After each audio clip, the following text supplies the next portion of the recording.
Hello guys, स्वागत है आप सभी का हमारे यूट्यूब चैनल पर। आज हम बात करने वाले हैं वुंड हीलिंग के बारे में। सबसे पहले हम बात करते हैं इसकी इंट्रोडक्शन की कि घाव जो है वो किस तरह से भरता है। इसके बारे में आज हम बात करने वाले हैं। Wound healing refers to a live organism replacement और डिस्ट्रॉय और damage tissue by newly produced.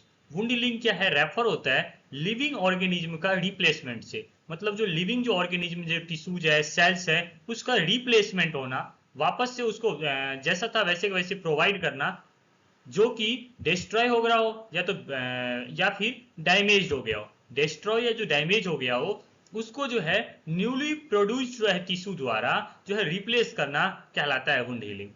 Cutaneous wound healing mainly हमें देखने को मिलता है और आज हम बात भी करेंगे क्यूटेनियस वुंड हीलिंग की। क्यूटेनियस का मतलब होता है जो स्किन का जो लेयर है, मतलब सुपरफिशियल, और जो बोले हम एपिडर्मिस और डर्मिस लेवल तक यदि कोई वुंड होता है, आज हम उसकी बात करने वाले हैं। उसे हम बोलते हैं cutaneous wound healing. Is the process by which skin repair itself after damage. इसमें क्या होता है क्यूटेनियस वुंड हीलिंग में कि स्किन जो है रिपेयर कर लेता है, खुद से जो है रिप्लेस हो जाता है इट सेल्फ, खुद से, आफ्टर डैमेज, डैमेज के बाद स्किन खुद से जो है अपने जैसा पहले के जैसा बन जाता है, तो इसे हम बोलते हैं cutaneous wound healing. It is the important in restoring normal function of the tissues.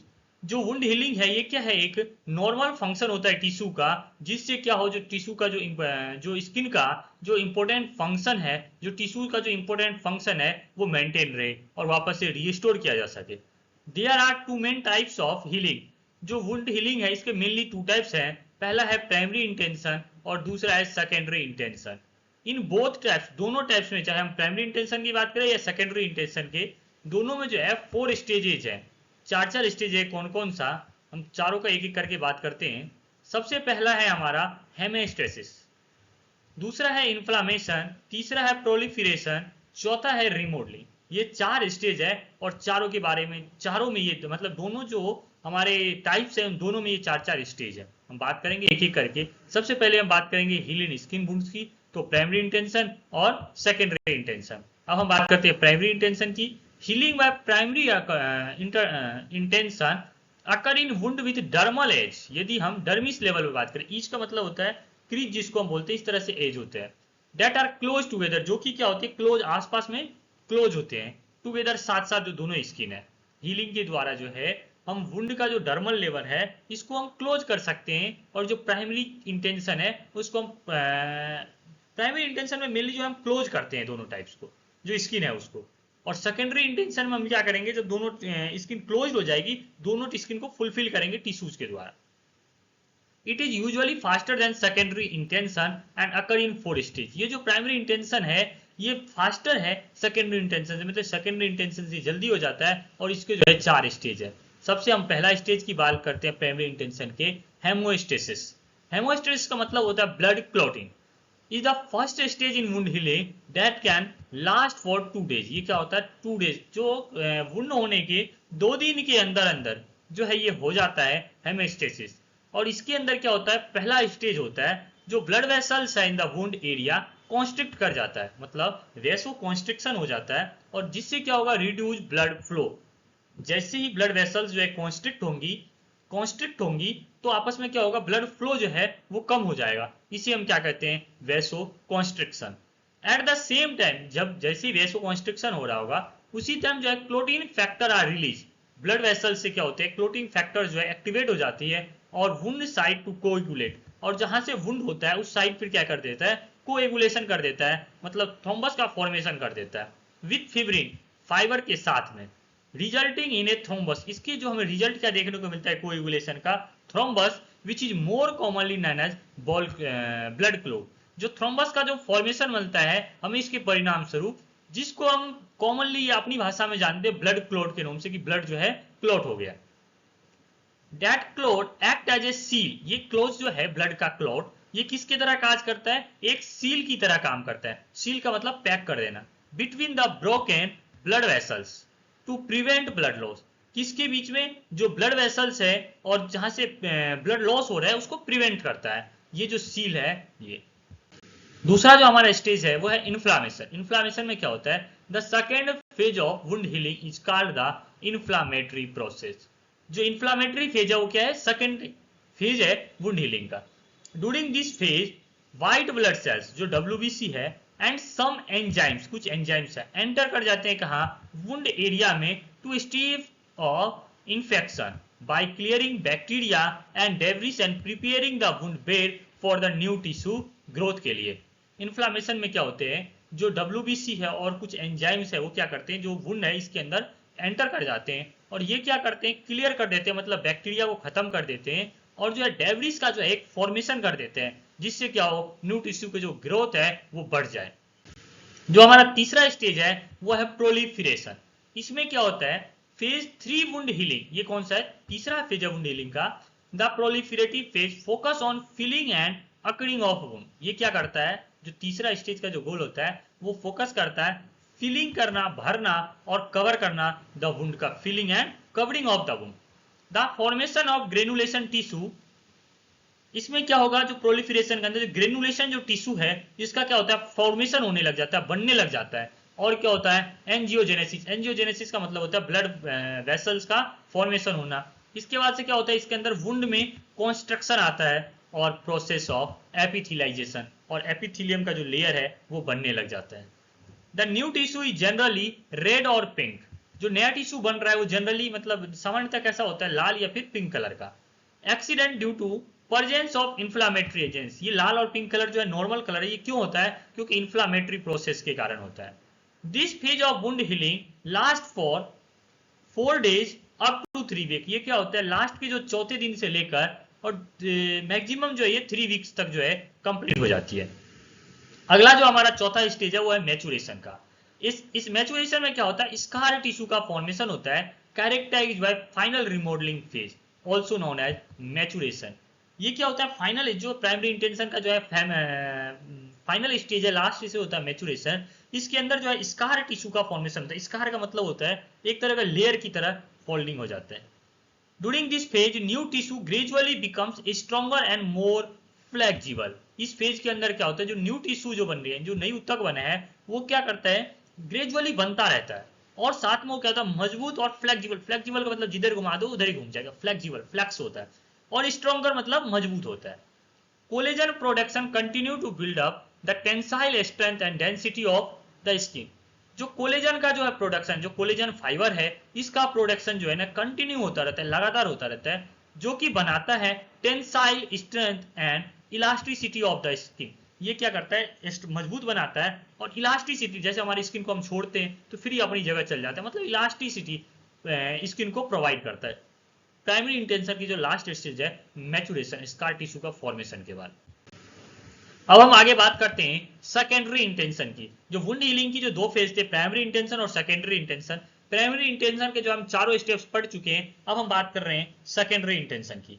Healing by secondary intention occurred in the side of the wound are not apposed, therefore healing must occur from the bottom of the wound upward. ये क्या बताता है secondary intention में, कि जो wound का जो healing होता है वो जैसे यहाँ पे वुंड है तो इसके चारों तरफ से स्टार्ट होता है, मतलब जो इसका कोर है ना कि बीच से स्टार्ट होता है, चारों तरफ से ये होता होता फिर आता है बीच की तरफ, जिससे क्या होता है कोई अपोजिट इसका नहीं करता, मतलब कोई इसका अपोज नहीं करता, मतलब इसको कोई रोकने वाला नहीं होता, इसके जो कोई वुंड हीलिंग के जो फैक्टर है वो काम नहीं करते, यदि वो वुंड का हीलिंग जो है चारों तरफ से होता हुआ आ रहा है, बीच वुंड में नहीं हो रहा है तो।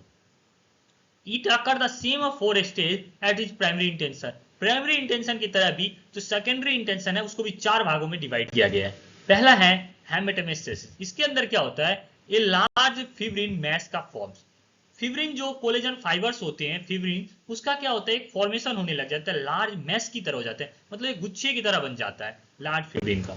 दूसरा इसमें क्या देखने को मिलेगा, इन्फ्लामेशन। ये भी an inflammatory response act to remove the cell debris and pathogenesis present.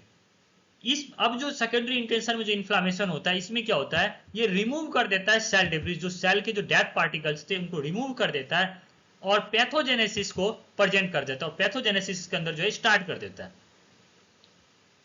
Sorry cell debris को हटा देता है और पैथोजेनेसिस जो चल रहा था इसके अंदर उसको भी अब्सेंट कर देता है, मतलब पैथोजेनेसिस बंद करवा देता है। There is the larger amount of cell debris present and the inflammatory reaction tends to the more intensive than the primary intention. इसके अंदर क्या होता है, सेल डेब्रिस जो भी प्रेजेंट थे लार्ज अमाउंट के अंदर, और जो इन्फ्लामेटरी रिएक्शन हो रहा था प्राइमरी इंटेंशन की तरह ये क्या हो जाती है, मोर इंटेंसिव होती है। किससे? प्राइमरी इंटेंशन से। तीसरा जो स्टेज है वो है प्रोलिफरेशन। प्रोलिफरेशन में क्या होता है, ग्रेनुलेशन टिश्यू जो है forms the bottom of the wound. जो ग्रेनुलेशन टिश्यू का जो फॉर्मेशन हुआ था, बन रहा था ग्रेनुलेशन टिश्यू, ये क्या करता है, वुंड का जो बॉटम है, जो जड़ होता है, उसका क्या करता है, फॉर्मेशन करता है, उसको बनाने लगता है। इसके बाद से जो इसका लास्ट स्टेज है वो है रिमॉडलिंग। रिमॉडलिंग का मतलब होता है पहले की जैसा बनाना। The inflammatory response begins to resolve the wound contraction can occur. इसके अंदर क्या होता है, स्टार्ट हो जाता है वुंड का रिजॉल्व होना, मतलब खत्म होना वुंड का। और ये क्या करता है इसमें, और क्या होता है, जो वुंड का कॉन्ट्रैक्शन है वो बार बार होता है। वुंड कॉन्ट्रैक्शन का मतलब जैसे ये वुंड है, ये धीरे धीरे सिकुड़ने लग जाता है, और इसके अंदर क्या हो जाता है, जो वुंड पहले से प्रेजेंट है वो कहता है रिजॉल्व होने लग, रिसॉल्व होने लग जाता है।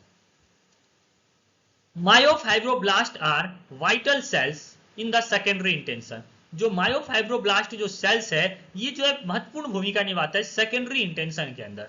ये क्या करता है, मॉडिफाई करता है स्मूथ मसल सेल्स को। मायोफाइब्रोब्लास्ट जो है, मायो मतलब होता है मसल्स, फाइब्रो का मतलब होता है फाइबर बनाने वाले सेल्स, और ब्लास्ट का मतलब होता है ब्लास्टोसिस, मतलब बनाने वाला। स्मूथ मसल सेल्स को जो है मॉडिफाई करता है। दैट कंटेन्स, इसके अंदर ये क्या क्या होता है, स्मूथ मसल जो सेल्स होते हैं उसके अंदर एक्टिन एंड मायोसिन, एक्टिन और मायोसिन नाम की जो प्रोटीन होती है जो कि पाया जाता है। And act to contract the wound, ये क्या करते हैं, वुंड के अंदर, जो घाव के अंदर जो है क्या है, कॉन्ट्रैक्शन लाने का काम करता है, और decreasing the space between the dermal as.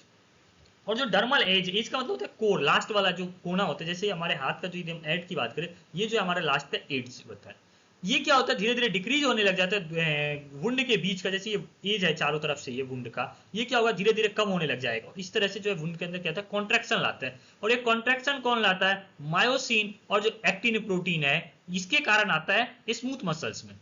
The also can deposit collagen for scar healing. और इसके अंदर क्या हो जाता है, कोलेजन का फिर भी जो है डिपॉजिट होने लग जाता है स्कार हीलिंग के रूप में। मतलब जहां जहां एक्स्ट्रा बन गया उसके तो हटा देते हैं, और जहां कम बना वहां पर कोलेजन फाइबर्स बन बन के स्कार बना करके रिमॉडलिंग कर लेता है वुंड का। इस तरह से जो है वुंड हीलिंग कंप्लीट होती है। अब हम बात करते हैं कुछ फैक्टर्स हैं that affect the wound healing, जो क्या करते हैं, वुंड हीलिंग जब होता रहता है, घाव जब भरता रहता है तो उसको प्रभावित करते हैं। वो कौन कौन से ऐसे कारक हैं, several factor that are impair the wound healing process. बहुत सारे ऐसे फैक्टर्स हैं जो क्या करते हैं, इंपेयर करते हैं, मतलब चेंज करते हैं वुंड हीलिंग प्रोसेस को। पहला आता है डायबिटीज, एक common complication associated with diabetic in peripheral neuropathy leading to the foot ulceration. Wound healing के अंदर जो है डायबिटिक का इंपॉर्टेंट रोल होता है फैक्टर्स के रूप में। जब किसी पेशेंट को डायबिटिक पेशेंट होता है तो उसके अंदर जो है डायबिटिक फुट होने की चांसेस बहुत ही ज्यादा होता है, क्योंकि डायबिटिक क्या होता है, डायबिटीज के अंदर ग्लूकोज बहुत ज्यादा आता है, और जैसे ही ग्लूकोज होगा तो बैक्टीरिया जो उसको ग्रोथ करने के लिए मीडियम चाहिए ग्लूकोज, और उसको मिल जाएगा। मतलब खाने के लिए बैक्टीरिया ग्लूकोज मिलेगा, और ग्लूकोज मिलेगा तो क्या करेगा, ओवर प्रोडक्शन होकर अपने आप को ग्रोथ करके और अपना जो है एक तरह से बोले तो हम कॉलोनी बना लेगा, कॉलोनाइजेशन कर लेगा बैक्टीरिया, जिससे क्या होगा, डायबिटिक फुट तक डेवलप हो जाता है। दूसरा आता है obesity, it increase the risk of ischaemia and इनएडिक्वेट tissue oxygenation. दूसरा जो इसके अंदर कारक आता है वुंड हीलिंग के अंदर जो प्रभावित करता है ओबेसिटी, मतलब मोटापा, या जो है फैट का डिपोजिशन हो जाना। इससे क्या होगा, इस्चीमिया और जो इनएडिक्वेट टिश्यू ऑक्सीजनेशन है, इसका रिस्क जो है बढ़ जाता है। इनएडिक्वेट टिश्यू ऑक्सीजन का मतलब होता है कि टिश्यू तक जो है प्रॉपर ऑक्सीजन नहीं पहुंचना। इस्चीमिया का मतलब होता है ब्लड का जो ऑक्सीजन जो फ्लो जा रहा है वो रुक रुक कर जाना, मतलब एक तरह से रुक जाए और फिर जाना। इससे क्या होगा, जो टिश्यू के ग्रोथ के लिए जो फैक्टर्स हैं, जैसे कि न्यूट्रिशन चाहिए हमें, इसके बाद से हमें जो है विटामिन सी चाहिए जो कि वुंड हीलिंग को प्रमोट करती है, इन सब की क्या आती है, कमी आ जाती है। अदर फैक्टर में हमें क्या देखने को मिलता है, नेक्रोसिस। नेक्रोसिस का मतलब होता है सेल डेथ। यदि सेल डेथ हो जाए तो हमें वुंड हीलिंग जो है डिले देखने को मिलती है। पुअर न्यूट्रिशन, जैसे विटामिन सी मैंने आपको बताई थी, विटामिन सी डाइट से नहीं देंगे तो वुंड जो हीलिंग है वो क्या हो जाएगा, सप्रेस हो जाएगा, धीरे धीरे होगा। NSAIDs ड्रग्स, मतलब नशे, नॉन स्टीरोइड एंटी इंफ्लामेटरी जो ड्रग्स हैं, ये भी क्या करते हैं, वुंड हीलिंग को अफेक्ट करता है। इसके बाद स्टीरोइड होगा, रेडिएशन थेरेपी, रेडिएशन थेरेपी जैसे एक्सरे हो गया, सोनोग्राफी हो गया, अल्ट्रासाउंड हो गया, ये सब क्या करते हैं, MRI हो गया, ये रेडिएशन थेरेपी के काम करते हैं। इसके बाद से जो कीमोथेरेपी ड्रग्स, कीमोथेरेपी का मतलब क्या होता है, मतलब कीमोथेरेपी वर्ड किसके लिए हम यूज करते हैं, जो कैंसर सेल्स होती है, कैंसर सेल्स का मतलब क्या होता है, एबनॉर्मल ग्रोथ, जो बहुत फास्ट जो है अपना ग्रोथ करती है, जैसे हमारे हेयर सेल्स हैं, नेल्स हैं, ये सब क्या करते हैं, एक्सेसिव ग्रोथ करते हैं सेल्स। क्योंकि देखते हो आप अक्सर हमारे बाल जो है बहुत जल्दी बढ़ जाते हैं, तो कीमोथेरेपी जो है वो क्या करता है, जो एक्सेसिव जो सेल्स का जो मतलब मैं बोलूँ टूट रहा है या फिर नया सेल जो बिल्डअप हो रहा है उसको रोकता है कीमोथेरेपी। मेनली हम जो कीमोथेरेपी का यूज करते हैं वो करते हैं हम कैंसर के अंदर, और इसका साइड इफेक्ट होता है हेयर सेल्स का रिमूवल, क्योंकि कीमोथेरेपी तो वहां वर्क करता है जो सेल एक्सेसिव ग्रोथ करता है या फिर एक्सोसिव जो प्रोलिफरेशन हाइपरट्रोफी हाइपरप्लेसिया जहां हमें देखने को मिलता है, जबकि जो हमारा हेयर सेल्स है वो एक्सेसिव ग्रोथ करता है और एक्सेसिव जो है टूटता है बार बार सेल्स, मतलब नई सेल्स का बहुत ज्यादा फॉर्मेशन करता है। तो कीमोथेरेपी जिस पेशेंट को चल रहा है उसके अंदर भी जो है वुंड हीलिंग जो है डिक्रीज हो जाएगा टाइम उसका, क्योंकि टाइम तो इंक्रीज हो जाएगा लेकिन वुंड हीलिंग जो है सप्रेस हो जाएगा।